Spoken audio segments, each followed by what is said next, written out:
We're starting right on time this week. Good evening, everybody, and welcome to Carving Up Live right here on YouTube, as well as on Facebook, on Twitch, on Instagram, on X. We're all over the place, except TikTok, where we're still trying to be able to work to get to the point where we can live stream the show on TikTok and get a lot of engagement there. But very excited you stopped by on this Wednesday. It's so much to discuss. Matter of fact, there's so much to talk about. I didn't even include the Giannis story. Shams about 3 hours ago came out and said, Giannis and his representatives are talking to the Bucks. It might force a trade. Wendy said today that Giannis requested a trade before the season. As we get more information on that, maybe by Friday's show, we'll have more to kind of sink our teeth into it. There's another NBA story that broke in the wee hours morning, like 3 a.m. Regarding Chris Paul. The Clippers let him go. Talk about that, carving up the context, and it's a good one. Mike Tomlin, you guys have been hearing me for the last few years calling for Mike Tomlin's job for some time now in Pittsburgh. But more than anything, I want to examine the claim. Is Mike Tomlin actually a great coach? I'll discuss that in about 30 minutes from now. Bryce's best 10, my top 10 teams in the National Football League, including a brand new number one. Talk about that. Get to Bryson's MVP ladder. I do it every other week. I decided to narrow it down to 5 because the previous weeks I've done 10. I could not come up with 10 players that I can say, hey, he should be an MVP consideration. I struggled just to get to 5. I'll hear an argument for the guy I had at number 6, but that's it. So we'll get to that. And of course, predictions for a huge matchup in the NFC tomorrow between the Dallas Cowboys and the Detroit Lions. I think it's an elimination game. I think whoever loses that game, their season is over. Talk about that at the end of today's show. But before we get started, I hope you guys appreciate kind of the Christmas setup we have here. We do this every year. The Santa Claus, the football, Santa the basketball. We're trying to bring a little level of festivity to Carving Up Live over the course of the month of December. So I hope you guys enjoyed that. But let's get started. But first, the New England Patriots. I know I say it every week, but it really must be nice to be a Patriots fan.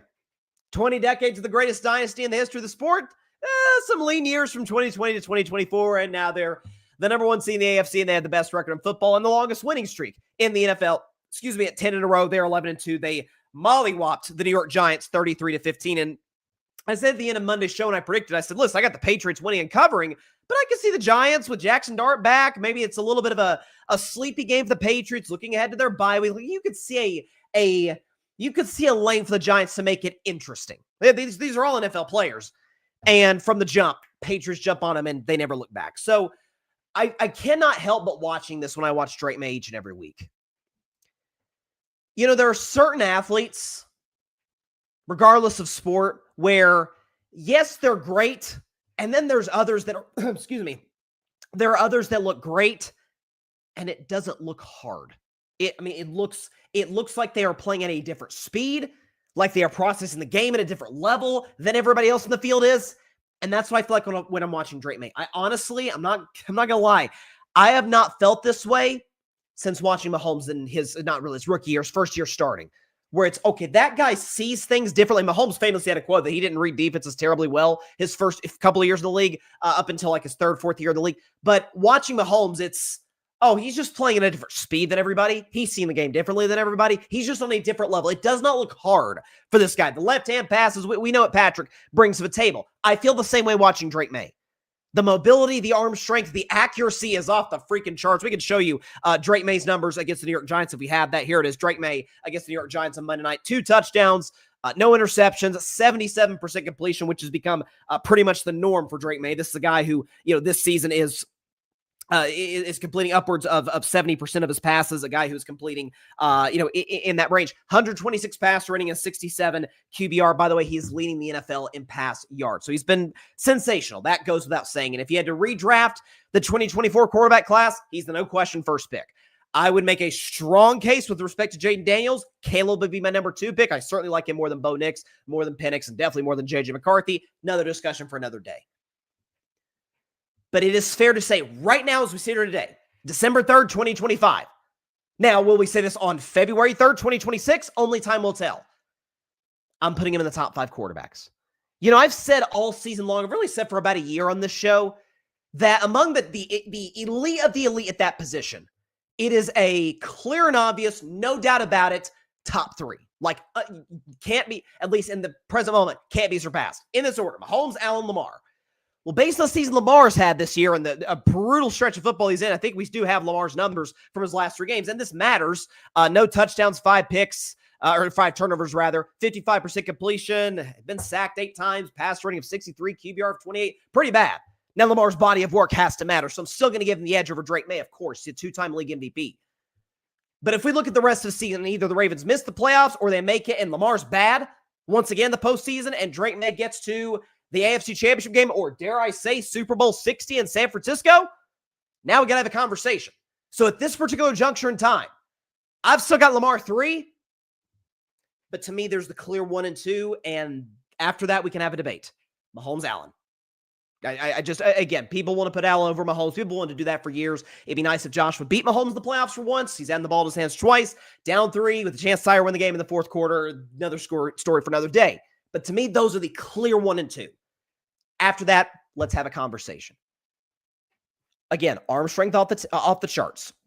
And I don't want to knock New England's receiving core because it is night and day improved from years past. Really, ever since Belichick has no longer been at the controls of personnel, they've been great. Elliott Wolf's done a good job. Vrabel's had control of personnel. Obviously, bringing in Josh McDaniels, who's a terrible head coach, but a great OC. Helped Mac Jones be a Pro Bowler. That was a great move by New England.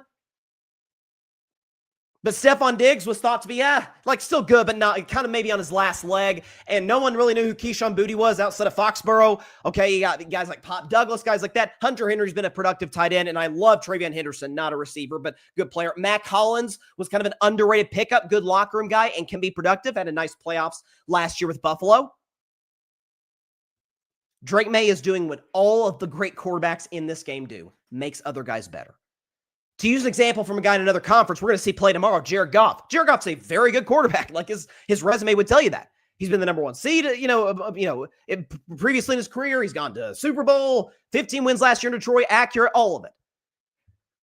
But when we watch the Detroit Lions, and this, again, I'm not trying to call Jared Goff like a game manager or something. He's a good franchise-level quarterback. But we're watching Amon-Ra St. Brown and Laporta and Jameson Williams and Jahmyr Gibbs.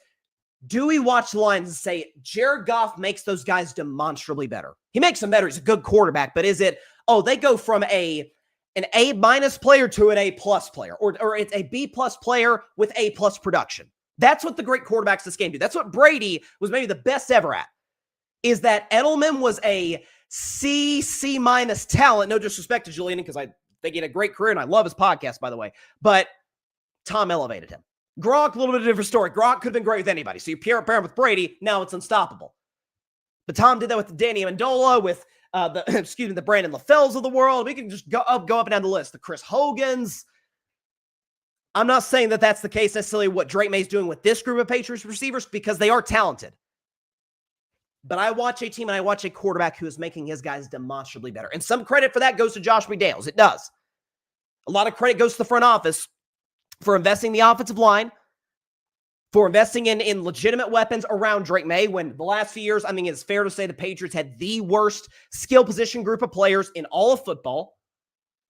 So it's a collaboration. It's front office, it's coaching, it's personnel, and it's the quarterback. But ultimately, number 10's got to put it all together, and he absolutely has. And so watching that game the other night, man, it is, as we sit here today, I think he's in that top 5.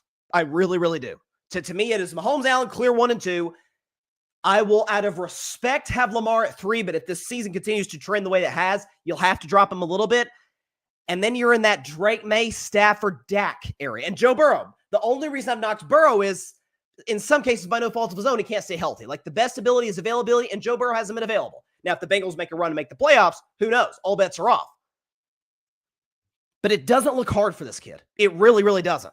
So kudos to him, and he talked after the game about the fact that, hey, Patriots getting off to hot starts, but maybe need to see a little more consistency on the offensive side of the football in the second half. I think it started with coach saying no naps. You know, we want to come out here and start fast. And we knew this team has been up in a lot of games, and they got good players over there. They have some good talent, and we wanted to try to get on them fast. And Marcus helped us with that. You know, what a return for him, and the kickoff coverage. I think just all phases of the game showed up at different points, and I still think offensively in the second half we got to put some more drives together to put the game out of reach. That's fair. Again, the Giants cut it to 15 in the second half, but there was never one moment in time where you're like, oh, the Giants could make this game interesting. On the New York side of things, the only thing I wanted to bring up was this, because obviously they're 2-11, they're one of the worst teams in the league. They're not a high draft pick. They obviously have a bright future. at least in theory, left tackle set, Scadaboo, knock on wood for his long-term health. I know that's always going to be a question when you play football, the way that he plays football. Malik Neighbors will be back. We saw what he did his rookie year with terrible quarterback play. The kid is a stud. And Jackson Dart has potential, and they'll have a high draft pick, and they'll have a new head coach. It's among the teams that are going to have head coach openings. The Giants isn't the worst situation imaginable. It's not. But Jackson Dart, man, we want to talk about long-term health of players. He is, whoever the new head coach is, whoever get tired to be that next guy with the New York Giants, has to sit this kid down, say, Jackson, we saw flashes from you last year. We saw what you did at Ole Miss in college. There's a reason you were a first-round pick. Really talented, got a lot of tangible qualities you bring to the table. The arm strength, you're really, really mobile. You bring a level of, I thought that Denver game, people talk about, oh, the Broncos had this crazy comeback, right? They came back and won the game. No. Bo Nix ran that touchdown in. Giants got the ball back. There were some phantom calls that helped them get in scoring position, but didn't blink on the road against that defense, the Denver Broncos defense, right down the field and got a touchdown. Did Jackson Dart lead the Giants down there to do it? So he's got a moxie about him. He's got a confidence about him. But the new head coach needs to sit him down and be like, kid, we believe in you. You're our franchise quarterback.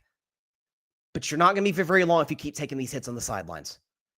And some folks have knocked, the Patriots linebacker for hitting Jackson Dart the way he did on the sideline. It was a hard hit, helmet to helmet, boom, boom. To me, I put immensely more heat on Jackson Dart for even putting himself in position to take that hit. Mahomes does not do that. Josh Allen can, but let's be honest, Josh Allen's 6'6", 250. He can. He can take those hits. Okay, Lamar Jackson doesn't take those. Lamar kind of early in his career was taking some brutal hits, had to learn to slide. Jaden Daniels, though, is taking those hits, is certainly as much skinnier, much more physically compromised than a Jackson Dart. Look at Jaden Daniels this year, multiple injuries. RG3 never learned to slide, and his career ended before he got a chance to get off the ground. Is that when you have quarterbacks that, and there's a whole reason, there's the whole point of the NFL protecting the quarterback, which people have kind of knocked over the years. I've always defended it. Those guys are the number one reason we watch the game. Because if we got a Super Bowl, remember that 2017 season where we almost got a Blake Bortles versus Nick Foles Super Bowl? That'd have been a disaster. Nobody wanted to see that except for Philadelphia and Jacksonville fans. Nobody. We want to see, again, if we're talking 10 years ago, the Tom Bradys and the Peyton Mannings and the Aaron Rodgers of the world, the Drew Brees. We want to see Mahomes, Allen, Lamar, Drake May, Dak, Stafford, Burrow. We want to see these guys out there and healthy.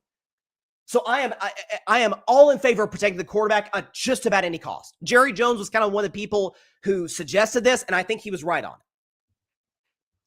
But you yourself have to put yourself in position to protect yourself as well. Listen, I'm okay with, occasionally, Mahomes will use his legs from time to time in the postseason. Remember that run against the Titans in 2019? Bad tackling, but it was still a great play by Patrick, where I'm going to use it at the exact moment that we need it because it's kind of a hidden power of mine.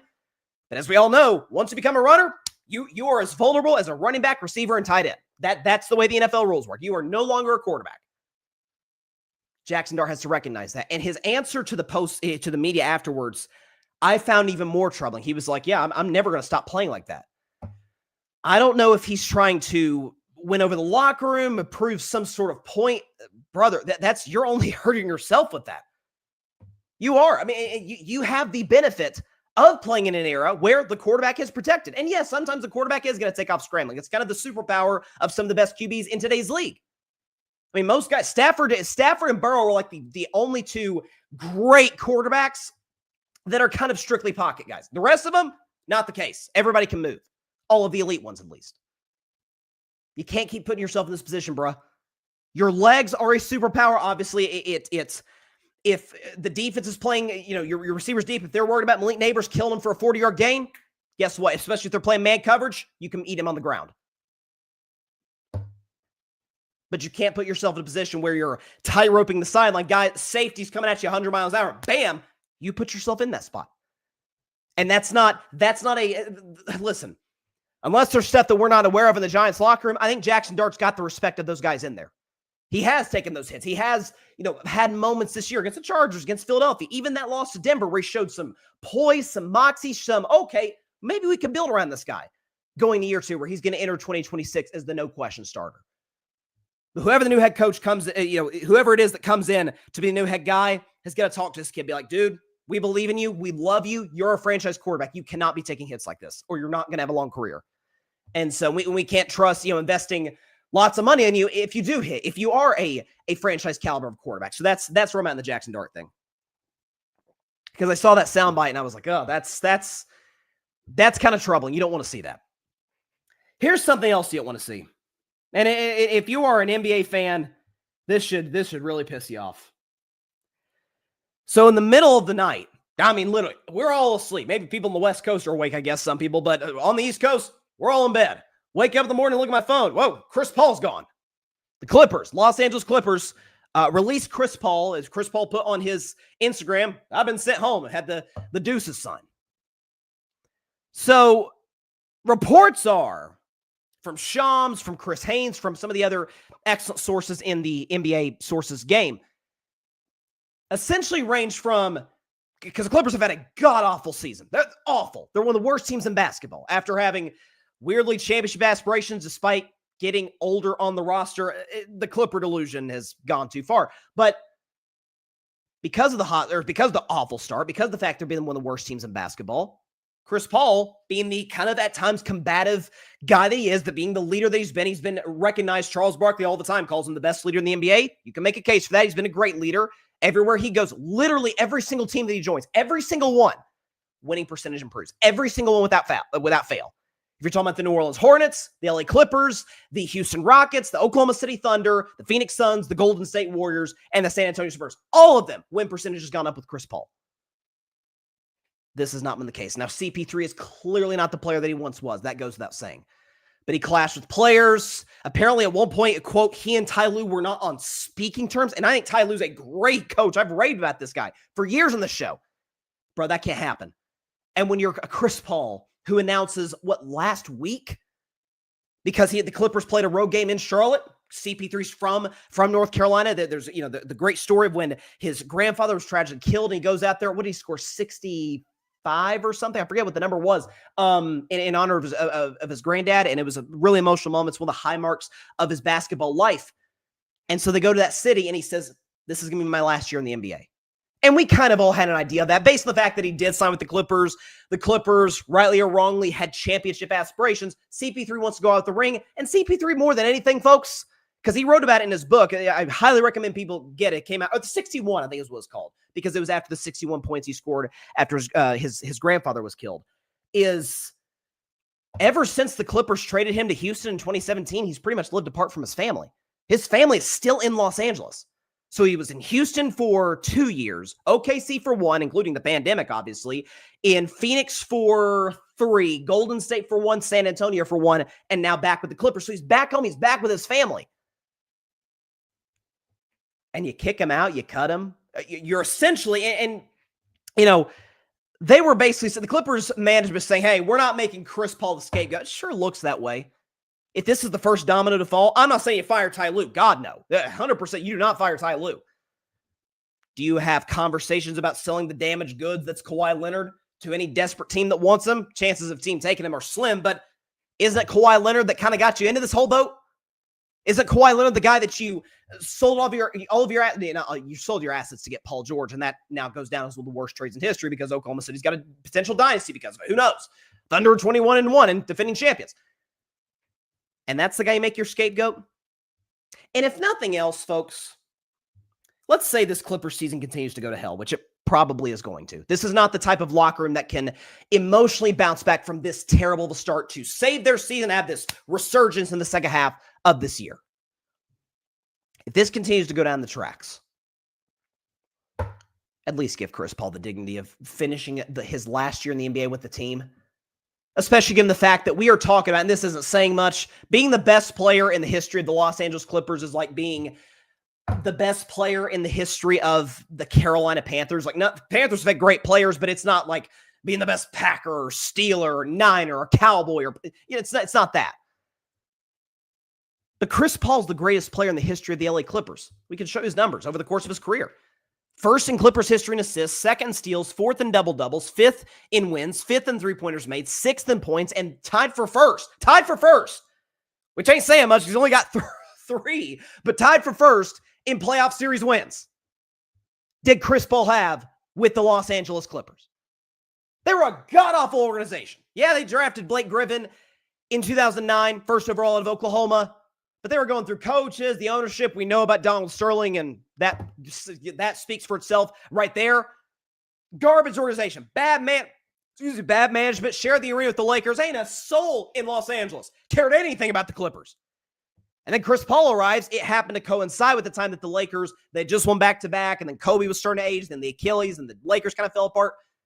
They had this little era. Lob City. Oh, here we go. Chris Paul, DeAndre Jordan, Blake Griffin. It's kind of this fun, high-flying. Could they win the Western Conference? They had moments where it looked like that. He got you there. And now he wants to finish his NBA career, not just with you because he had the greatest success of his career with you, but also because his family lives in Los Angeles. His wife and kids are in LA. He has not lived with his family consistently over the last, do the math, 8 years. With, obviously Houston, Oklahoma City, Phoenix, Golden State, San Antonio. And you kick him out because his leadership was rubbing people the wrong way. And what's again, it's certain moments like this. People talk, because I heard a shout out to Max Kellerman, by the way. It was great to see Max Kellerman back in the sports media space. He was doing a podcast with Bill Simmons. Great listen. If you have time to listen to the podcast, it's great. Max Kellerman's the man. But Max Kellerman early in the podcast with Simmons kind of said as like a throwaway line, like, oh man, gosh, this Clippers franchise, because they were talking about their bad start. This is before Chris Paul was let go. And he was saying, man, this is a snake-bitten franchise. I consider snake-bitten where you're so close, you almost make it, and you do everything right, and you just can't get over top. The Buffalo Bills are a snake-bitten franchise. I mean, my gosh, in the 1990s, they go to 4 straight Super Bowls. Nobody's ever done that before. And they lose every single one. Are you kidding me? Then, 21st century, they get tortured for 2 decades by Tom Brady. Didn't Brady lose like only 3 times to the Bills? It was something insane.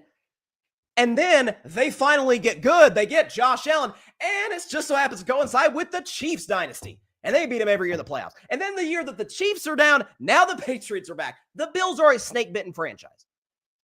Clippers are not snake-bitten. Clippers aren't just, oh man, it's bad luck.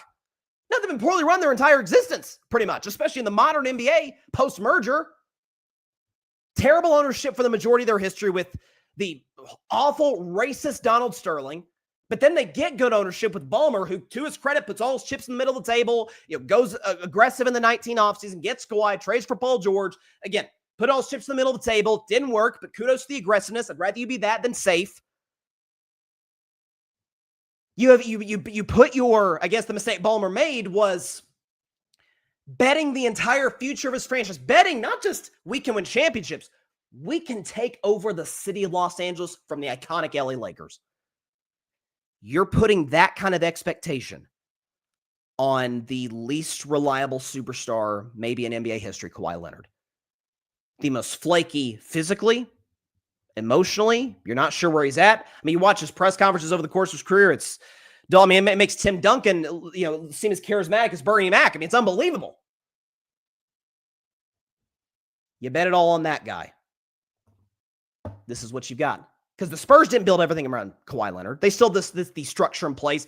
Pop was still there. Ginobili, Tony Parker was still there when Kawhi was kind of ascending into his prime. The Spurs were not built around Kawhi Leonard. I think they went like 16-4. The year the Raptors won the championship, Raptors went 16-4 without Kawhi Leonard. And the next year were the 2 seed in the East. Not to take any credit away from Kawhi. He was obviously the best player on the team, but Lowry, Siakam, they had some guys on that team. Norman Powell. So this is not a situation where, snake-bitten franchise just got unlucky. Is it unlucky each and every year when Kawhi continues to get hurt because he always gets hurt? And you trade for James Harden, and what a shock. James Harden, year after year after year after year, chokes in the postseason. And this year, you decide to go all in for winning a championship, basically the same way the Steelers did, by going with a bunch of old guys. Kawhi's old and injured. James Harden not injured, but old. Chris Paul old. What's his name? Bradley Beal's old. What are we doing? Nick Batum's old. Why did you think this was going to work? You were already one of the oldest rosters. You said, you know what? Let's get older. Let's triple down on Kawhi Leonard. But it's Chris Paul's fault why this didn't work. Chris Paul was the only one showing passion because God knows Kawhi wasn't going to do it. Kawhi Leonard was not going to be the guy that everybody rallied around. I mean, the Toronto Raptors, Kawhi was best on the team. Lowry was the leader of that team. Kyle Lowry was the emotional sort of boost that the Raptors needed. Again, 16-4 when Kawhi was out that championship season. And you scapegoat the best player in the history of your franchise on his retirement season? That's messed up. That's really, really messed up. And so, again, people are sort of suggesting, people are curious as to where Kawhi's going to end, or not Kawhi, where CP3 is going to end up. I got to be honest. I think it's one of two destinations. It's either the Lakers for two reasons. To play with LeBron, he's never played with LeBron, banana boat, the whole thing, and to stay close to his family. Although the fact that the Lakers and Clippers now play in different arenas, this is the Clippers, second year in the Intuit Dome. I think that's on the board. Chris Paul could kind of come in as remember what Andre Iguodala was those last couple of years in Golden State? He was on the roster. He played a little bit, but he was more not Udonis Haslem. It was kind of there as an honorary coach, good mentor for some of the young guys. And Chris Paul could play that role. Or he could also play that role with the Oklahoma City Thunder. And listen, don't make no mistake about it. I have put all my chips in the middle of the table on this show saying, if they are healthy, that's the caveat, I still have the Golden State Warriors winning the 2026 championship. But if they don't, that'd be dope to see Chris Paul go out with the ring in Oklahoma City, considering he spent the early part of his career playing in Oklahoma City when he was with the New Orleans Hornets because of the Katrina disaster. But also, Shea's first year in Oklahoma City was Chris Paul's 1 year there, and Chris Paul kind of mentored Shea. Wouldn't that be kind of dope to see them win championship together as teammates? And Chris Paul goes out with a championship. So that'd be cool. And he certainly deserves much better than what the Clippers gave him. That's for darn sure. Just disgraceful. And it's yet another example why the Clippers are the Clippers. This is another example why they are one of the worst franchises in all of American sports. And so, it's just, even if this season was going down the drain, because your picks going to Oklahoma City, obviously, because of the Shai Gilgeous, Alexander, and Paul George trade from 2019. If we get to 33, 34, 35 wins, just a bad year. You're only better than the Pelicans in the Western Conference, really. At least give the man the dignity of finishing the season, his last year in the NBA. That's low stuff. And again, you do it because he wasn't getting along with the coach. Teammates weren't receptive. Yeah, it shows that they weren't receptive because they've won 5 games. We're in December. They won 5 basketball games. So that's where I'm at. Okay, I'm going to take a break on the show, but when we come back, carving up the context on Mike Tomlin. And I know what you're going to say. Bryson, you've talked about Mike Tomlin constantly. A quote from Big Ben Roethlisberger. And let me tell you something right now. As a Steelers fan, there are few voices that hold as much weight within Steeler Nation than the 2-time Super Bowl champion, second greatest quarterback in Steelers history, Ben Roethlisberger, who recently talked to his podcast about Mike Tomlin, about the future of Tomlin and the Steelers, and sort of a little bit of a deep dive into, is he actually a great coach? More on that in just a minute in Carving Up Live. Don't go anywhere. We'll be right back.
Welcome back to Carving Up Live. Appreciate everybody for stopping by on a Wednesday. So the two segments, I'm sure you're all used to it by now, that we do back-to-back about a half hour into the Wednesday show. It's Carving Up the Context and then Bryce's Best 10. Of course, in recent weeks, I'd say starting about a month and a half ago, per se, it was actually on the 6-year anniversary show of Carving It Up, is Bryson's MVP ladder. Now, again, that's coming up in about 20 minutes.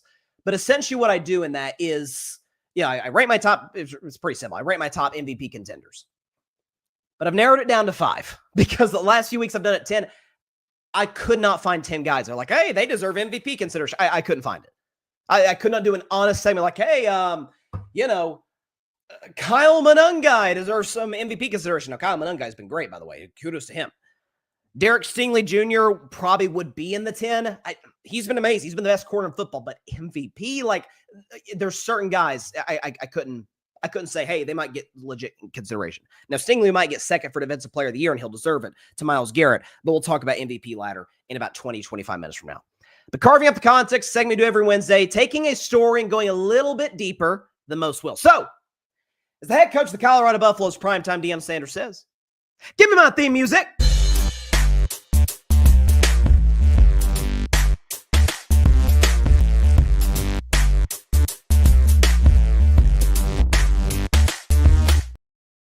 On this week's edition of Carving Up the Context, I want to talk about, shocker, Mike Tomlin, a guy that I've done many of segments on in this show, particularly this season, in which I have pretty much called for his job nonstop, even at points when the Steelers were off to a 4-1 start. And that is a true story. I even called for his job after the win in Minnesota because of a bad late fourth down call. But this isn't about that. This is about what Big Ben Roethlisberger, second greatest quarterback in the history of the Pittsburgh Steelers to Terry Bradshaw, said on his podcast yesterday, referring to the future of Mike Tomlin. Now, keep in mind, Mike Tomlin and Ben Roethlisberger, they were together for 15 years. So obviously they know each other about as well as, let's say Tomlin knows Ben as well as anybody knows Ben and vice versa. Big Ben Roethlisberger talking about Mike Tomlin on his podcast. Check it out. It's being talked about around here a lot. Maybe it's time. Maybe it's a clean house time. Maybe it is. Maybe it's time. And I like Coach Tomlin. I have a lot of respect for Coach Tomlin. But maybe it's best for him too. Sure. Maybe a fresh start for him is what's best. Whether that's in the pros, whether maybe go be Penn State's head coach. You know what he would do in Penn State? He'd probably go win national championships. Because he's a great recruiter. Here's what you don't do. You don't fire a guy like Coach Tomlin. He's a Hall of Fame coach. He's respectful. What you do is you come to an understanding and agreement. And it's like, hey, listen, I think it's probably best for both of us. And you don't, because listen, we've had the same head coach and Coach Tomlin. We've had different offensive coordinators, different defensive coordinators, but it's kind of been the same story. We've had a few offensive coordinators now, and the offense looks a lot the same. This looks a lot like Matt Canada's offense. I mean, in terms of just like, where's the splash? Now, I wouldn't go so far, and obviously Big Ben knows more football than I'll ever know, but I wouldn't go so far as to say the Arthur Smith offense is quite as uncreative and as bad as the Matt Canada offense. Matt Canada, you just mentioned that name to Steelers fans, and it brings up PTSD. That is maybe one of the worst offensive coordinators in modern NFL history. But he brings up an interesting point because, again, he's obviously going to be respectful to Tom. And Tom, I want to say this in the front end. Anything that I have said or am saying in this segment or am going to say about Mike Tomlin as it relates to his job security and the fact that I think the Steelers need to move on from him, in no way, shape, or form is an indictment on his character. And he's a solid leader, feels like a good dude. Mike Tomlin would be a great podcast interview. I mean, not just in terms of the quotes, but the experience he's had. He's been in Pittsburgh for 17 years, or actually, let me do the math, 19 years. My bad, 19 years in Pittsburgh since 2007. Won a Super Bowl, been to another. Like, Mike Tomlin, I think, is a good dude. From what I recognize, he's ingratiated himself for years in the Pittsburgh community. His wife, same thing. Got nothing but love for Mike Tomlin away from the game of football. Nothing. I'm talking about in the here and now. I'm talking about 2025. I'm talking about the long-term prospects for the Pittsburgh Steelers to be championship contenders. And the point that Big Ben brings up, is that been different OCs, different DCs, quarterbacks, O-lines, GMs. Same result. 9-8, 10-7. Some years win the division. Some years you don't. Some years make the playoffs. Some years you don't. But you're kind of in that mid-tier. You're picking 20th, 21st in the NFL draft each and every season. In other words, you are mired. You are stuck in mediocrity. And I kind of wanted to break that down to a certain degree because, I showed the graphic, and we can go and put this up on the screen. I've showed the graphic about all of these teams that have won a playoff game more recently than the Steelers. I won't read the list because it's a lot. But let's talk about the teams that have not won a playoff game. more recently. So the Steelers have won a playoff game, 2016, more recently than all of these franchises. The Bears, the Jets, the Broncos, the Dolphins, the Raiders, the Panthers, the Cardinals. 7 teams. They have been through a combined 28 head coaches. So Mike Tomlin, as it relates to, and again, as it relates to the strictly playoff success or lack thereof, same level or I guess slightly better than these franchises who have been just hiring and firing coaches like crazy. Now, I'm by no means saying, hey, the Steelers need to get in the business of doing exactly the opposite of what they've always done, which is, job stability. You got Tomlin, then you got Bill Cowher and Chuck Noll, 3 coaches since 1969. I'm not saying they need to go all the way in the other direction where it's hire and fire every year and a half, 2 years. Then you're a dysfunctional franchise. Nobody wants to be that. But there does have to be a level of accountability for your lack of success in the postseason. And I've talked to some fans of some bad franchises, fans of teams that are on this list. The Jets and Raiders, 2 of my good friends. Shout out to Alfred Parsard Jr. with the Jets, and shout out to my guy Chris Mahe with the Raiders. Both were kind of telling me, like, man, all season long, I'd give anything to have Mike Tomlin. Of course, like, I totally empathize and understand that. I'd give anything to go 9-8, 10-7, make the playoffs over what the crapshoot that we have each and every year. But, and I've said this in the most respectful way possible, there's supposed to be a different standard in Pittsburgh. I'm sorry, there just is. There's a different standard with the Yankees and the Lakers and the Cowboys and the Packers and the Niners. There's just supposed to be a different standard in Pittsburgh. When you're tied for the most Super Bowl championships with the New England Patriots, when you're a franchise that has been to countless AFC championship games, that has run the AFC North, well, I guess the AFC North in and of itself has kind of existed in its modern context for about the last 25 years, but still, like, them and Baltimore have been the teams of that division. And you're not having any postseason success whatsoever. And in fact, we can show you the second graphic. Like, they've been awful to start these playoff games. Again, getting dog walked. 2017, down 21-0 to the Jags. 28-0 in 2020 to the Cleveland Browns. 35-7 in 2021 to the Chiefs. Down 21-0 to the Bills in 2023, and also down 21-0 to the Baltimore Ravens in 2024. So if Mike Tomlin is the motivation guy, clearly they've gotten off to rough starts. And if he's the defense guy, and the Pittsburgh Steelers had the highest paid defense in the league for the last 5 years, then why do they rank like this defensively? 24th, this is from 2021 to this year. 24th, 13th, 21st, 12th, 28th. That's where the Pittsburgh Steelers have ranked in the last 5 years, each of which they have been the highest paid defense in all of professional football. Mike Tomlin's a defensive guy. I've always said that the mark of a competent head coach, what's your side of the ball? What's your sensibility? What side of the ball do you lean, and how do they perform? How productive are they? Robert Saleh by no means was a successful coach of the New York Jets. Their defense was always good. The Jets' defense was always productive. And look what he's doing in San Francisco now. It's unbelievable with the losing Fred Warner and Nick Bosa. Niners' defense should not be this good. That's coaching. And so when you combine that with the lack of accountability, you've gotten to fire multiple OCs and DCs. You've gotten to bomb some pretty brutal draft picks. Let's keep in mind, Mike Tomlin was not part of the regime that drafted Big Ben Roethlisberger back in 2004 out of Miami of Ohio. Mike Tomlin came into Pittsburgh after they had already won a Super Bowl. Big Ben wasn't exactly the, per se, the leader of that team in terms of winning that Super Bowl. It was more the Steelers' defense, Cowher. We know how that went.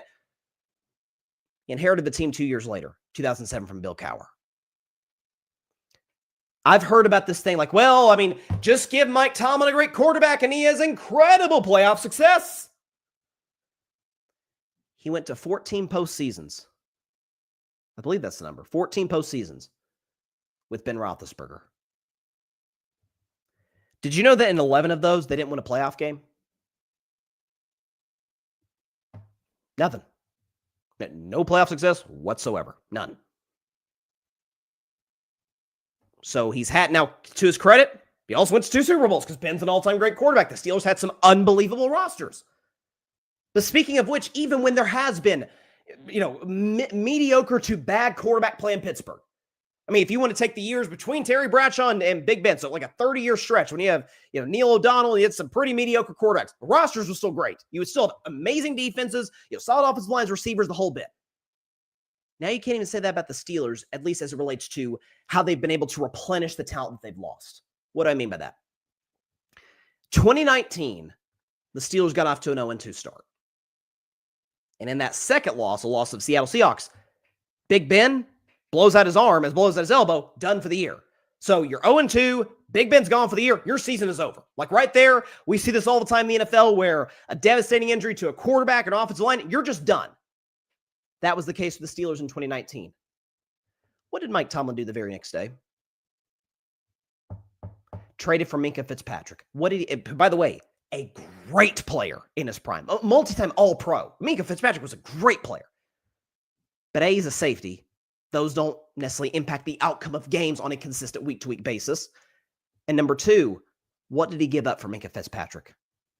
A 2020 first-round pick. At the end of Big Ben's career, more injury-prone than ever, mobility's pretty much gone, and more injury-prone, and you never had a backup plan for him. And the draft that would have provided you the backup plan, the year in which the Steelers season is going to go down the tracks, going to go down the toilet, you're going to have the first losing season in the history of your tenure in Pittsburgh. If you're Mike Tomlin, you're going to finish 5-11, 6-10, and you're going to get to draft a quarterback in a draft that featured the following names: Joe Burrow, Tua Tagovailoa, Justin Herbert, Jordan Love, and Jalen Hurts. Any of those guys could have been Pittsburgh Steelers. And Pittsburgh forfeited the right to take one of those guys, to be able to have a succession plan. Hey, to be able to develop those guys. Big Ben still played another 2 years in the NFL. He played 2 years after that elbow injury. Could have developed him behind them, kind of like what the Packers have done with Rodgers behind Favre and with Love behind Rodgers. And you didn't, because you thought about the here and now. You thought about, hey, got to keep this non-losing season streak alive, and kudos to you with the season finishing with Duck Hodges. By the way, I think he's Lainey Wilson's fiance. Shout out to Duck Hodges. But you are just struggling just to get to that 8th win, just to keep that streak going. They said there's a saying that says I may butcher this, but the number one reason people aren't successful is that they choose what they want now over what they want most. Mike Tomlin in that moment in 2019 cared about what he wanted in that moment, non-losing season, than the long-term health and success of the Pittsburgh Steelers. Hey, we'll figure out the quarterback thing down the road. Well, guess what? You end up drafting Kenny Pickett. How'd that work? And then you've tried Russell Wilson and Justin Fields and an old Aaron Rodgers, and it's been pretty bad. So on this week's edition of Carving Up the Context, I mean, you could just go down the list. Like, took Najee Harris over Travis Etienne in 2021. Took Kenny Pickett over a position of need corner, Trent McDuffie. How's he been in Kansas City? Took Broderick Jones over JSN. Like, bomb draft picks, bad first rounders over and over and over. Doesn't he have to share some responsibility, some accountability for those failed draft picks, for the defense underachieving, it being the highest paid in the NFL? Again, I want to repeat this stat one last time. Bears, Jets, Broncos, Dolphins, Raiders, Panthers, Cardinals. The thing that all of those teams have in common, the Steelers have won a playoff game more recently than them. Those 7 teams have gone through a combined 28 head coaches. I mean, the last time Mike Tomlin won a playoff game, and this is unbelievable, Obama was still president. The Cavs were defending champions in the NBA, Cleveland Cavs. TikTok was still called Musical.ly. I'm not kidding. And then Patrick Mahomes was still at Texas Tech. And Josh Allen was still at Wyoming. And Lamar Jackson was still at Louisville. Joe Burrow might have still been at Ohio State for all I know. It's time. Hey, think about the Philadelphia Eagles. Andy Reid, Philadelphia, I think both would say they were better off for that divorce. Andy's gone on to win 3 Super Bowls in Kansas City. Philly's gone on to win 2 Super Bowls post-Andy. Hey, it works. Be able to accept that same responsibility, that same reality if you're Pittsburgh Steelers management. It's time. And I don't disagree with Big Ben. Mike Tomlin he's a Super Bowl champion, went to another Super Bowl in 2010. He has earned the right to have a respectful parting of ways. We don't want to see the Schefter notification. Steelers have fired Mike Tomlin. We want to see Steelers and Mike Tomlin have officially mutually agreed to part ways. And Big Ben suggested, hey, go be the head coach of Penn State. Penn State is kind of struggling in the head coach search right now. I think Tomlin would be a great college coach. The motivation factor, I think he'd be an amazing recruiter. Charisma, I think he'd be great in college. An NFL team, if an NFL team wants to hire him to fix the culture, sure, he can do that. But the standard in Pittsburgh, standard's the standard, right? Standard in Pittsburgh, Super Bowls. Standard in Pittsburgh is building toward championship success, even if you have to have a couple of down years to do that. Not mediocre every year. 20th pick in the first round every year. It's not going to work. So this week's edition of Carving the Context, Big Ben's right. He is. It's probably time. And Big Ben knows things that most of us don't know about the Pittsburgh Steelers. He might know that this is maybe trending in this direction. He knows Mike Tomlin. He probably has a sense that, okay, this is probably it. And it needs to be. It does. I'm sorry, it does. Okay, so let's transition to Bryce's best 10. And I got to tell you, it was a weird one because the top teams were pretty easy this week. Again, similar to Bryce's MVP ladder, although the MVP had to narrow it down to 5 because it was so top heavy. As we get into December, we kind of narrow it down to a few guys who can win league MVP. Whereas Bryce's best 10, it's 10 teams. Can any of these teams win the Super Bowl? Only time will tell. But this is a crazy list. We've got 2 brand new teams that have not been on Bryce's best 10 all season long. We've got a brand new number 1. We've got some surprise rankings for some of these teams. So without further ado, if we can go and get the background music going to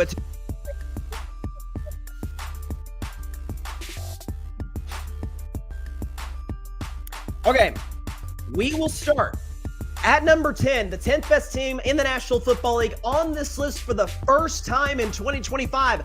Welcome in Houston Texans. The Texans are the 10th best team in the National Football League, and here is why. So, again, when you have the best defense in the National Football League and your offense is just competent, if your offense can do anything, if they can rush the football effectively, if C.J. Stroud can be okay, which C.J. clearly had a huge dip off from his rookie year. Last year wasn't very good. Some of that was offensive line struggles. This year it dealt with injuries. That Texans defense is insane. First of all, by the way, they've won 4 straight games. They're very much in the race for the AFC South all of a sudden. Now it's, hey, Colts, Jags, Texans. Who knows who could win that division. But Derek Stingley Jr. been the best corner in football this year. He has been a true definition of a shut-down, lockdown corner. And then you combine him with Will Anderson, who's an elite pass rusher. And you get Danielle Hunter, who they obviously spent money on this offseason. And you have Henry To'oTo'o. And you have all of these guys. D'Amico Ryan's the defensive coach. What I talked about with Tomlin earlier. Defensive coaches, or the offensive or defensive coaches. What is your side of the ball? How productive are they? You're Houston. Can't be better. It's like if you can get anything from your offense, maybe they're a sneaky player in the AFC. And I wasn't big on the Texans this year because of the offensive line concerns and because of the wide receiver concerns outside of Nico Collins. Xavier Hutchinson has stepped up. They've got some pieces that have kind of emerged as of late. I like what the Texans are doing. They are the 10th best team in the National Football League. At number 9, oh boy, falling 5 spots from last week, the defending Super Bowl champion Philadelphia Eagles. The Eagles are the 9th best team in the National Football League, and here's why. This is the second time this season that they have faced the official carving it up elimination test. What does that mean? If you lose 3 straight games, I'm out of you as a contender. If you lose one, hey, no one's going to be the 72 Dolphins. If you lose another one, okay, you're in a little bit of a rut here. You need to get this next one. Let's get out of this little funk we're in. And then you lose again, then I'm out of you as a contender. Philadelphia had that this year. They lost back-to-back to the Broncos and the Giants. They better beat Minnesota, and Jalen Hurts on a perfect pass rate. Now they've lost 2 in a row. They blow a 21-zip lead to Dallas. They get pushed all over the field by Chicago. Now they got I wouldn't say a tough spot, but on the road, what's really going to be kind of a soft home game at SoFi. There's going to be more Eagles than Chargers fans. Monday Night Football, we're not even sure Herbert's playing in this game because he got a broken hand. He had surgery on it on Monday. Must-win situation, extra rest. You better go win this football game. And you better show some sort of offensive productivity. When you're talking about an offensive line, that is a shell of what it was a year ago. Some of that is the loss of Mekhi Becton. Some of that's the injuries to Lane Johnson and Cam Jurgens. They've been beat up front, but still, they've been awful on that in that unit this year. Saquon, shell of what he was last year. And Jalen Hurts has not been good the last few weeks of the season. Defense has been great in Philly. That's kind of been their one saving grace. I need to see much more from their offense. I need to see more balanced running game with the Philadelphia Eagles. I'm not going to take them off Bryson's best 10, but if they lose this game, not only are they off Bryson's best 10, they're out of my contending bubble. The Eagles are the 9th best team in the National Football League. Man, I'll tell you what, this is a team that I did not think would sniff Bryson's best 10 this season. It wasn't because of their quarterback, it was because of their roster, coaching, and otherwise. But making their season debut on Bryson's best 10 in the 2025 NFL season. Welcome to the list, the 8th best team, the Dallas Cowboys. The Cowboys are the 8th best team in the National Football League. How about them Cowboys? Yeah! And here's why. So, listen, and you'll see this the guy's name mentioned on Bryson's MVP letter. Dak Prescott's playing insane football. We can show Dak's numbers over the course of the season. He's been nothing short of sensational. Tied for 2nd in touchdowns, 6th in completion, 1st in pass yards per game, 8th in rating, and number 1 in the NFL in QBR. He's playing his best football. George Pickens 2nd in receiving yards. It feels like a contract extension is almost inevitable between him and Dallas. Again, he head case in Pittsburgh, late for meetings in Pittsburgh. Maybe some of that, you kind of look back at Mike Tomlin sideways because of that. But Dak has been able to rein him in, get the best out of him, not just on the field, but on the sideline, in the locker room. And we know who CeeDee Lamb is. He reminded you of that on Thanksgiving Day. But as I said multiple times this year, if the Dallas Cowboys defense can be average, if it can be middle of pack, 15, 16, 17, if they can be that, they can win a playoff game or multiple in the NFC. Now, they've won 3 games in a row. They've beaten the last 2. They're technically the last 3 Super Bowl champions because KC won back-to-back and Philly won last year. Beat those teams in the span of 5 days. So that's impressive. The defense has shown a pulse. It's shown an ability to stop the run on a consistent basis. The Quinnen Williams pickup has been better than I thought it would be. He has been extremely productive. And in terms of getting to the quarterback as well, Jadeveon Clowney has showed flashes even late in his career. If this Dallas defense is just okay, the way that offense is rolling, number 1 scoring offensive football, let's just say you don't want to let them in the playoffs. Because, listen, Dak has not been to play his best football in the postseason. As a Dak fan, I can acknowledge that.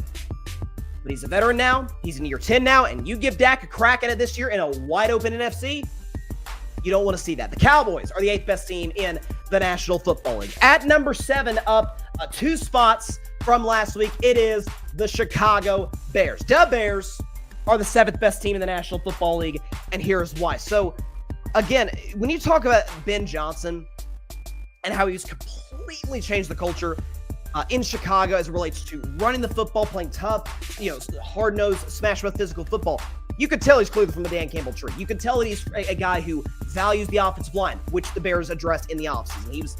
They hit on the Kyle Monangai pick, and you pair him with DeAndre Swift, now you get an all-star running game. You got the 2nd best run game in terms of yards per game in the NFL to the Buffalo Bills. You're talking about a defense that has not been perfect, has been dealing with injuries, but Dennis Allen, as time has gone on, has done a pretty solid job at that group. And you're talking about a Caleb Williams who, listen, the accuracy's got to get better. That is his Achilles heel. He's not a very accurate quarterback. But everything else, holy crap, it's amazing. Arm strength is insane. Mobility is there. The leadership is there. The clutch gene, you can argue Caleb's been the most clutch quarterback in football in 2025. And Ben Johnson has been able to change all that. They've won 9 of their last 10 games. They're the number 1 seed in the NFC. What do you want me to say? Bears fans might want me to place them a little bit higher. Again, there's just about all of the teams that are ahead of them, just about all of them. I either like their personnel better or there's just more experience in the playoffs. So the Chicago Bears are at number 7. At number 6, what do they move up? 1 spot from last week. It is the San Francisco 49ers. The Niners are the 6th best team in the National Football League, and here is why. So, again, Vrabel deserves a lot of love. So does Ben Johnson. So Shane Steichen's probably fallen out of the race, but so it's probably just Ben Johnson and Mike Vrabel is like the 2 front runners for Coach of the Year. I am personally insulted. I'm a Steelers fan, so I don't have any vested interest in the Niners. I am personally insulted that Kyle Shanahan's name is not brought up in this Coach of the Year mix. This is a guy who, without a starting quarterback, without most of his weapons, without his 2 best defensive players, and that's where Saleh deserves a ton of credit. They're 9-4. Oh, wait a second. They're in the race to win the toughest division in the NFL, the NFC West. Are you kidding me? They're winning games. They're dominating games in which Brock Purdy isn't playing very well. Now that they have Christian McCaffrey, or they've had Christian McCaffrey all year. I meant to say, now that they have George Kittle back, and McCaffrey's been amazing this year, and Juwan Jennings, and now Pearsall's back healthy. Now that they've got these bodies back offensively, that is the ultimate, man. If you win your division, if you win like the NFC South, for example, if you're Tampa Bay or Carolina, you really prefer not to play them in the first round, even if that game is in Tampa or in Charlotte. But it's a team that, again, Kyle Shanahan's only MO, win at the line of scrimmage. That's his belief. That we know the Niners have invested in their D-line over the years of the draft. We know Christian McCaffrey, they love to run the football. Kyle Shanahan's always been a run-first guy. That's a tough matchup for anybody in the playoffs. The Niners playing great football, and they're healthy now, are the 6th best team in the National Football League. They haven't really moved the last few weeks. They're going to stay at number 5. At number 5, it is the Denver Broncos. The Broncos are the 5th best team in the National Football League, and here's why. So again, as far as Denver's concerned, I know Broncos fans think I hate their team. I actually don't. I think Sean Payton's an amazing Hall of Fame level head coach. I think your defense is unbelievable. All right, it's great. Talanoa Hufanga, that's my guy. Made a big-time mistake on the pass interference at the end of that Washington game. But Surtain and kudos to Riley Moss, who had a kind of a bounce-back game in certain spots last week against the Commanders. The pass rush is amazing. You got Benetta, who literally saved the game against the, or Benito, who's literally saved the game against the Commanders. Jonathan Cooper, you got Zach Allen. Like, you got some ballers up front. I just don't trust Bo Nix. I'm sorry, I don't. I don't trust a team to win multiple consecutive playoff games, even if they have one or multiple at home. If in their 9-game winning streak, they have trailed every single game. That's not sustainable. I need there to be some blowout ability, so to speak, on your side. I need to see you just come into a game and absolutely dominate. You could say Dallas, but Dallas wasn't fully healthy. Dallas' defense was so god-awful at that point. I mean, you had to come back to beat the Giants. You had to come back to beat Washington. You scored 13 on the Jets. I mean, there's been a lot of bad spots for Denver where they could have easily lost. Now, kudos to them for coming up big late. Bo Nix has been one of the better clutch quarterbacks along with Caleb Williams in the league this season. But you shouldn't need game-winning drives on the road against a Washington team whose season is over with no Jaden Daniels, with a terrible defense. That said, love their personnel, and they got a legit home field advantage in Denver. That goes without saying. The Broncos are the 5th best team in the National Football League. At number 4, they moved up 4 spots from last week. It is the Green Bay Packers. The Packers are the 4th best team in the National Football League, and here's why. It feels like they're starting to put it together. Is that it was all going to come down to, and we still got a whole month left of the regular season and the postseason left. But the Micah Parsons trade for Green Bay, yeah, obviously it was an investment in one of the best defensive players in football. Micah's been amazing. Micah's on pace for, by far, his career high in sacks, about 17.5 sacks. He's on pace for that. He's been amazing this year. But the bet on Micah Parsons was also a bet on Jordan Love. Is that, okay, we're going to get Micah. We're going to have our pass rusher. We believe that we're going to be leading enough of these games so where he can tee off and make some noise, make some damage happen. But Jordan Love, we believe that you can ascend into that elite echelon, upper echelon of quarterbacks in the National Football League. He's been getting consistent points this season, by and large, hasn't turned the ball over. And last week on Thanksgiving, as an underdog, missing some of his receivers on the road in Detroit, short week, he was great. His numbers don't necessarily reflect it. He, again, made some big-time throws to Christian Watson, who's been amazing since coming back. Dontavian Wicks, who stepped up. Musgrave, who stepped up in the absence of Tucker Kraft. Or Josh Jacobs ran the ball more effectively. Like, they're one of the more balanced teams. They're one of the more underrated rosters in the NFL. They're well-coached on both sides. The floor on offense, halfly on defense. I think this, I think this Packers team is scary. We know that the race to win the NFC North is going to be a crazy one.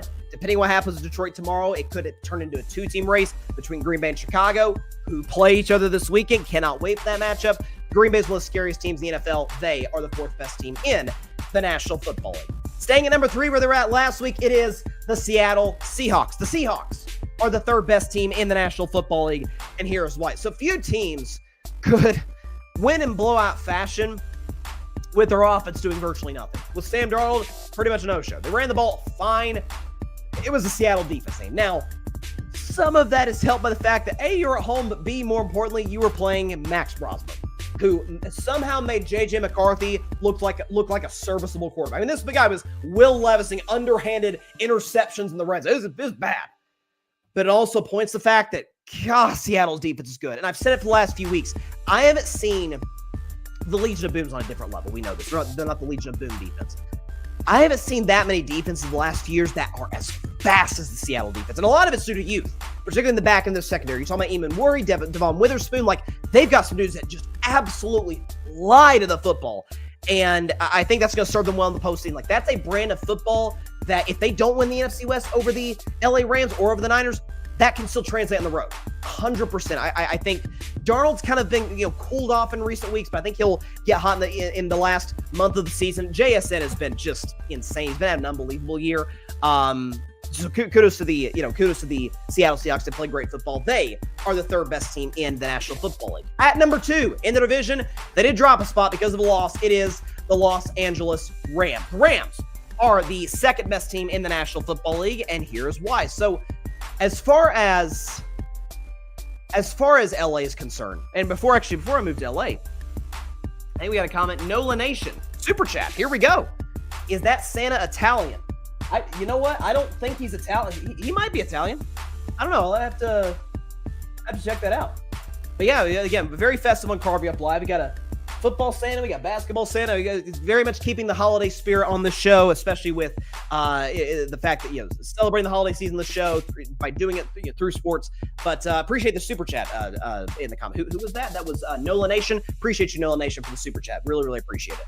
But no, as far as the Los Angeles Rams are concerned, you're not going to panic too much because of the Carolina loss. Everyone's due for kind of that one head scratcher. Now, one can make a case the Rams have had a head scratcher in all 3 of their losses, right? The 19-point lead blown to Philadelphia, the game that they lost to the Niners at home when Niners were missing everybody, it felt like, and then Sunday against Carolina where Stafford, who hadn't thrown a pick in weeks and months, throws a pick 6, had another pick earlier before that, had a brutal turnover late. With that being said, he's still been argued the best quarterback in football this season. I still love the receiving core. Devontae has been one of the gets of the offseason. There's no question about that. And obviously, the Rams O-line is excellent. Wouldn't panic too much about this team. Everyone's due for a bad loss. The Rams, to me, still the clear NFC favorite. They are the second best team in the National Football League. And the more things change, the more they stay the same. At number 1, for the first time this season, but certainly not the first time in the 21st century, at number 1, the best team in the National Football League is the New England Patriots. The Patriots are the best team in the National Football League, and here's why. I mean, they've won 10 games in a row. What do you want me saying? People are like, oh, the schedule's easy. They're not playing anybody. Listen, you can only play who's on the schedule, and also, because there's this comparison, who's better, New England or Denver? I'll be honest, I like Denver's personnel better, particularly up front on both sides of the ball. I think even Patriots fans would agree with that. Offensive and defensive line, the advantage goes to the Broncos. Today, obviously, the quarterback advantage goes in favor of Drake Maye. But also, I talked about this with Denver. As much as I like their personnel, they don't have a level of blowout ability that's on their side. Patriots are crushing everybody. They're crushing everybody. Again, they had the slip up at times against the Bengals. Still won that game. The Giants game on Monday, I was like, they could be looking ahead to the bye week. Giants are very good. Smoked them from the beginning. And so Drake Maye's playing his best football. He's completing over 70% of his throws. He's firmly in the MVP discussion. I'll show you where I've got Drake Maye in just a moment in the MVP discussion. But the Patriots, it must be nice to be a New England fan. They are the best team in, in the National Football League. It's funny, last year, let's go and show the Bryson's best 10 list, and then I'll say what I was going to say. Do we have it? Okay, here we go. So that says Buffalo Bills. I don't know why this is the Bills. That should say the Texans. Either way, it says Bills. It should say the Texans. Not ranked. They're at 10. If Eagles fell 5 spots to 9, Cowboys weren't ranked. They're 8th. Bears went up 2 spots to 7. Niners went up 1 spot to 6. Broncos stayed where they're at 5th. Packers moved up 5 spots to 4. Seahawks stayed at 3. Rams went down a spot to 2, and the Patriots moved up 1 spot to be the best team in the NFL. What I was going to say is that this year's Bryson's best 10 has been night and day from last year. Last year, and God, I was feeling so confident. I was feeling so good about it. We were so close to getting a Lions-Chiefs Super Bowl because that was my preseason pick. And all season long, the Chiefs can't lose a game. The Lions can't lose a game. They both win 15. And it was pretty much all season long. Chiefs won, Lions 2. Chiefs won, Lions 2. There were moments where it moved a little bit. By and large, they stay where they're at all season long. They certainly entered the playoffs at 1-2. This year, let me think. I've had Philly 1, Green Bay, Kansas City. I've had the Patriots, the Rams. Is that it? I think it's just those 5. I'm trying to look at the list. Yeah, I think I've had those 5 teams. So Eagles, Packers, Chiefs, Rams, Patriots. Those 5 teams have all been number 1 on Bryce's best 10 this year. It has been, it sounds cliche, but man, it really is one of those years where anybody could win. It feels like, I feel like any of these teams, maybe not Dallas or Houston, but it feels like most of them could win the Super Bowl. It's been that kind of year in the NFL. And it's definitely been enjoyable. Okay, let's go and pull up Bryson's MVP ladder. Go and put this up here. Here's what I got.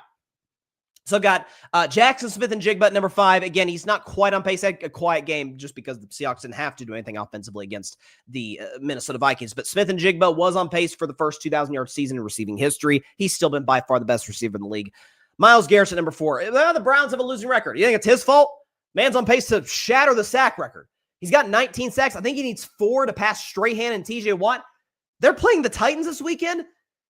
If Shedeur is solid, if the Browns offense, it goes up, 10-0, and they're teeing Myles Garrett off to come after Cam.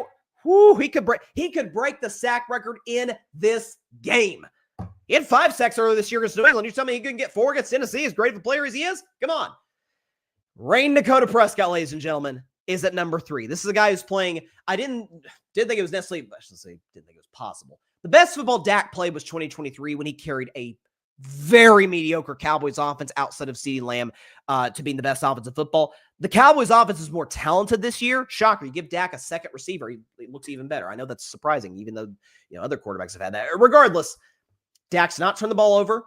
Dak's been accurate. That he's always been accurate. The arm strength, being able to work under pressure, to work against the blitz, that's always been one of Dak's underrated superpowers. We know about the leadership. It's been a chaotic year in Dallas, and that's saying something because it's always a chaotic year in Dallas. He's been great. Drake May, I've got number 2 and Stafford number 1. The only thing that kind of separates the two, let's be honest, Stafford's got like 9 more touchdowns than Drake May. I mean, again, even despite the loss, despite playing bad against Carolina, despite Drake May continue this role that he's been on, I would also argue Stafford's played a much, much, much tougher schedule in a much tougher division than Drake May's had. Again, not saying Drake can't win the award, not saying if Stafford struggles next week and Drake, they're on a bye, but if Drake comes back in a couple of weeks and balls out, that the 1 and 2 won't change. I don't know, you might see Dak's name at the top of that list sooner rather than later, but you're not saying that Drake can't win the award, but I'm saying to season in today, I'd still give Stafford the nod because he has been just outstanding this year. So I don't want to dock him just for one bad game because even Drake May has had some off games. Cincinnati, he wasn't necessarily amazing. All right, before we get out of here, appreciate everybody for tuning in on a Wednesday. Shout out again. Thank you very much to Nola Nation for the super chat. I really, really appreciate that. But let's go and get to my predictions for a huge game tomorrow night. I mean, usually these Thursday night games, the Thursday games have actually not been bad this year, but by and large, they tend to be kind of sleepers. I mean, we got Denver 10, Raiders 7 about a month ago. That was a disaster. I thought Al Michaels was going to retire that night. But in this spot, we got a fascinating one in the NFC. You got the Dallas Cowboys coming to Detroit to take on the Lions in a game that features 2 teams they've got a week of rest. It's not the traditional Thursday night football on Amazon where it's short week. No. Both teams, obviously, as they always do, played on Thanksgiving. Whole week off. Let's see how they perform in this spot. So, I think this is an elimination game. I think whoever loses, their season is over. Because if Detroit falls to 7-6, obviously they're out of the race in the NFC North. But also, when the 7 seed Niners have 9 wins, and Detroit will fall down to 7 with 4 games to go, that's a lot of ground to make up. You need an outright collapse by a Chicago, by a Green Bay in order to get the job done. Obviously, got swept by Green Bay, so you have no tiebreakers in that spot. Not like you need one because the Packers have a tie, but still. So for Detroit, you cannot lose at home in a must-win situation. For Dallas, the only reason I'd say it's an elimination game, I think Dallas is, I'll be honest, and Jerry Jones actually talked about this on the radio this week. I actually think Dallas's best chance to make the playoffs is by winning the NFC East. I don't see that much of a path. It's there, but it's slim for them to catch any of Seattle, San Francisco, or Green Bay. But could they catch Philly? Keep in mind, they're just 1 game back of the Eagles in the loss column. Now, the tie again makes things a little bit weird, but Philadelphia's schedule, Chargers, they should win that game with the Herbert injury and the offensive line injuries. But then you got the Raiders, also should be a win.